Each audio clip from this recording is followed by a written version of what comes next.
Welcome to qnawire. Our goal here is to find all points on this function where the tangent line is horizontal. And if a tangent line is horizontal, then its slope will be 0. That means we're looking for all the points that have a derivative of 0. So let's find the derivative. But first I'm going to rewrite the function as 2 sine of x plus the sine of x quantity squared, which is what it means if we write sine squared x, but it's a little bit more difficult to use the chain rule when it's written as sine squared x. Okay, so now for the derivative.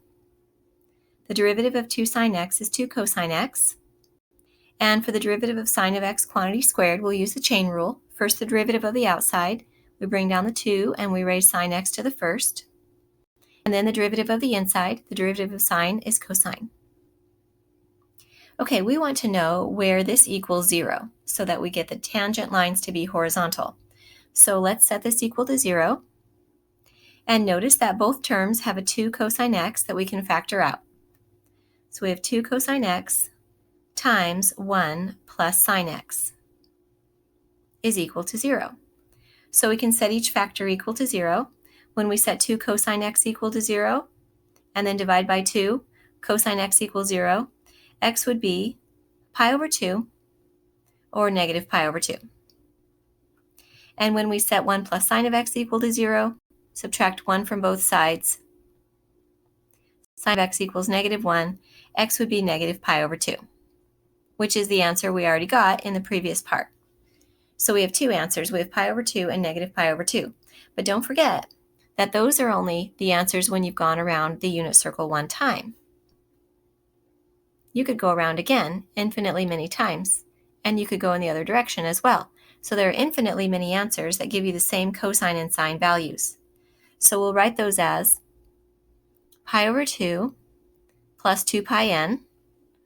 2 pi n represents going around the circle n times. N could be 1, n could be 2, n could be 3, n could be any integer. And the other one would be negative pi over 2 plus 2 pi n. Same idea. Okay, the problem asks for the points on the graph, so that means it wants x coordinates and y coordinates. We have x coordinates, we need to find y coordinates. So let's do that next. So let's take our function, f of x equals 2 sine x plus the sine of x squared, and let's find the y coordinate for pi over 2. So that would be 2 times sine of pi over 2 plus the sine of pi over 2 squared.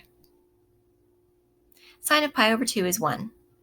So we have 2 times 1 plus 1 squared. So we get 3.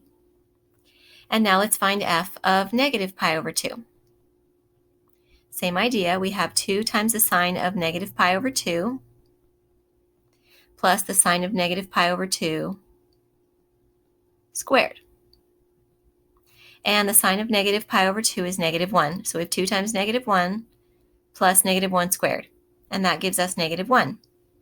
So let's go back and write these ordered pairs. So we had pi over 2 plus 2 pi n for the first set of x coordinates, comma 3 for their y coordinates. And then we had negative pi over 2 plus 2 pi n representing the other answers, and was positive 1, negative 1. Negative 1 for the y coordinates. Those are all the points where the tangent line is horizontal.